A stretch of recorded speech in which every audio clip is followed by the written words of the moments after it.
네, 안녕하십니까. 리마크 영어 국어학원에서 국어 가르치고 있는 이동길입니다.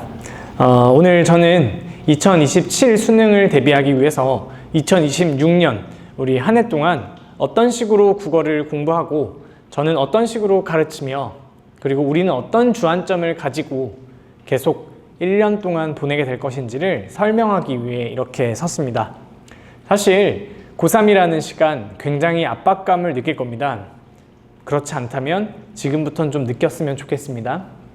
학부모님이든 학생이든 이제 고등학교 2학년 2학기 기말고사를 마친 상태이기 때문에 어느 정도 마음의 여유로움과 홀가분함이 있을 수는 있겠지만 정말 큰 산이 우리 앞에 놓여 있습니다. 이 산을 우리가 어떻게 해결해 나갈 것인지에 대해서 진지하게 고민해보고 한번 생각해 봤으면 좋겠습니다. 제가 오늘 제목을 고3 압박을 견뎌라 라고 했습니다. 이 시험이 주는 압박감은 단순히 일생일대의 중요한 시험이라는 의미도 있지만 국어라는 과목의 특성에 대해서 조금 더 생각해 보면 좋겠습니다. 자, 그럼 먼저 첫 번째는 경향성을 한번 보도록 하겠습니다. 올해 국어 굉장히 어려웠습니다. 어떤 뉴스 기사를 찾아보더라도 정말 국어 시험 당일부터 결과가 났을 때까지 국어에 대한 이야기로서 들썩들썩했습니다. 이 국어는 크게 두 개의 공통 과목과 두 개의 선택 과목이 있습니다. 문학과 독서를 풀게 되고요. 그리고 언어와 매체와 화법과 작문 중에 한 과목을 선택하게 되죠. 언어와 매체의 문법을 다뤘던 이번에 언어와 매체는 오답률 상위 10선 중에 한 4개 정도가 포함될 정도로 굉장히 어려웠습니다. 그리고 독서가 최근 5년 동안의 모든 수능을 통틀었을 때 가장 오답률이 높은 문항에 포함된다고 생각하면 되겠습니다. 그리고 문학은 올해도 좀 적당한 난이도에서 출제가 됐고요. 다만 시간을 지연시키는 장치들이 곳곳에 등장했기 때문에 해당 장치들을 잘 풀어내지 못한 학생들의 경우는 결과적으로는 시간 조절에 실패함으로써 굉장히 어려워졌으리라 생각합니다. 화법과 작문의 경우는 난이도가 좀 쉬운 편이었고요. 화법과 작문을 선택한 학생이 언어와 매체를 선택한 학생보다 표준 점수에 있어서는 조금 손해를 볼 수는 있을지 몰라도 전반적으로 문제를 풀어나가고 이제 이 상황을 해결해 나가는 데는 큰 도움이 좀 더 수월하지 않았을까 생각합니다. 연계 측면에서 6월에는 굉장히 연계율이 높았고 실제로 이렇게 봤을 때도 분명한 연계다라고 파악할 만한 내용들이 꽤 있었습니다. 9월에는 조금 더 적었고요. 저는 이번 수능은 제가 없다라고 감히 말씀을 드리는 건 연계 상황이나 그런 것들은 충분히 이제 소재 같은 부분들을 가지고 온 건 맞습니다만 이건 어디까지나 배경 지식의 일부로 작용하는 거지 실질적으로 문제를 해결하는 데 있어서 큰 도움이 되지는 않았다고 생각합니다. 다만 이제 그러한 내용들을 학생들이 얼마나 준비하고 이해하고 그리고 그걸 바탕으로 정확한 독해 스킬을 가지고 글을 풀어나갔다면 분명히 도움은 됐으리라고 생각합니다. 제가 여기 밑에 이렇게 써놨습니다. 1등급 독서까지 잘해야 가능합니다. 2등급은요 독서도 잘하면 좋고요 가능합니다. 본인이 2등급을 목표로 하는 학생이면 화법과 작문에 문학을 다 맞추고 독서 중 일부 지문을 대부분 맞고 한 지문 정도를 포기하거나 한 지문에 한 지문 반 정도 포기한다라고 생각해도 가능합니다. 이제 보통 5문제 틀리면 이제 5문제에서 6문제 틀리면 1등급이고요. 7에서 8문제를 틀리면 2등급입니다. 그러니까 한 지문에 4문제 정도 따라 붙기 때문에 독서를 아주 잘하지 못한 학생이라면 사실 안정적 2등급을 원한다면 문학과 화법과 작문을 완벽하게 맞고 언어와 매체도 마찬가지입니다. 그렇게 맞고 독서에서 일부 틀리는 문항이 발생한다면 가능하고요. 안정적 1등급을 원하는 학생이라면 독서까지도 완벽하게 자기 커리큘럼 안에 집어넣어야 한다는 겁니다. 수능이 요구하는 독해력이 뭔가 한번 생각해 보겠습니다. 수능은 바로 글을 잘 읽어내는 능력 좋습니다. 그런데 더 중요한 부분은 바로 이 제한된 시간의 압박이라는 겁니다. 이 시간의 압박 속에서 행간의 의미를 정확하게 파악할 줄 아는 능력이 제가 생각했을 때 수능이 요구하는 독해력이라고 저는 감히 말씀드리겠습니다. 그러면 우리가 시간의 압박의 상황에서 어떻게 해결할 것이냐 이게 가장 포인트가 될 건데요. 강약 조절이 저는 가장 중요하다고 봅니다. 이 지문을 읽을 때의 강약 조절인데요. 킬러 문장하고 노이즈를 좀 구별해낼 수 있어야 합니다. 그러니까 이 국어를 잘 못하는 학생들의 특징은 글 처음부터 끝까지 같은 힘으로 이동을 하고 있습니다.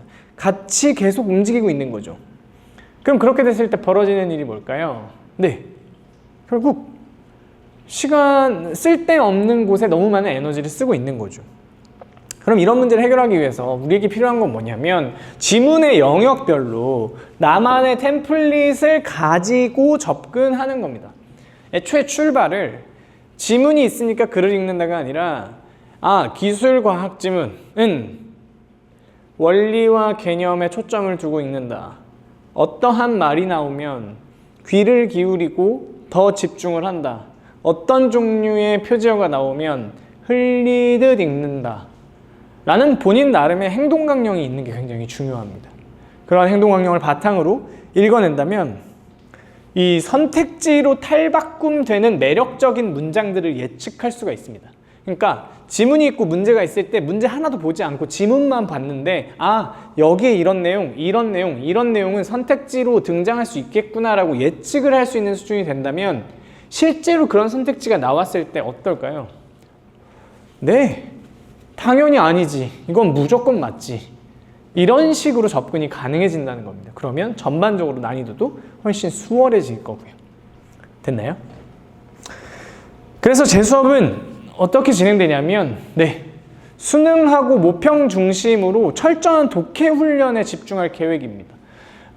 모평은 이제 교육과정평가원에서 만들어내는 6월, 9월 시험이고요. 수능 시험 마찬가지입니다. 그래서 최근 5개년의 수능과 모평 그리고 중심으로 철저한 독해 훈련을 하게 될 거고요.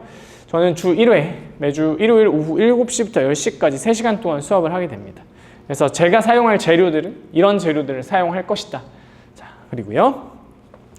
저희는 주 1회 클리닉 진행할 건데요. 화요일, 목요일, 금요일 4시, 6시, 8시 중에 학생 원하는 시간을 미리 선정해서 오게 됩니다.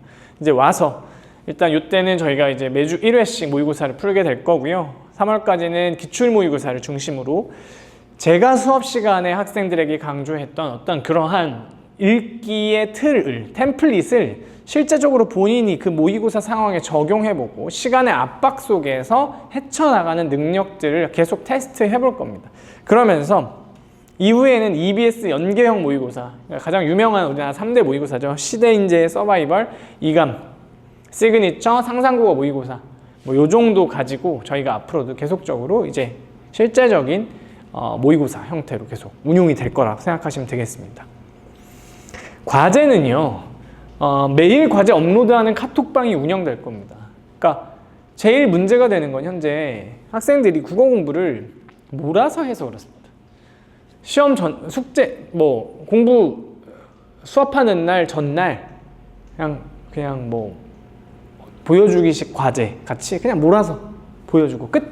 네, 그게 아니라 매일매일, 많지 않습니다. 매일매일 과제를 할 수 있는 정도, 그 정도의 양을 미리 설정해주고 학생들이 이렇게 그거를 직접 할 수 있는 걸 이제 보도록 할 겁니다. 그래서 12월부터 3월까지는 최근 5개년 수능 모평 기출지문을 분석하는 것이 주가 될 거고요. 이후에는 EBS 연계구제를 통해서 주간지를 발행할 계획입니다. 제 수업은 031-792-5363 저희 학원 전화번호고요. 문자 메시지로 상담을 신청하고 싶은 경우는 이 아래 번호로 연락 주시면 되겠습니다.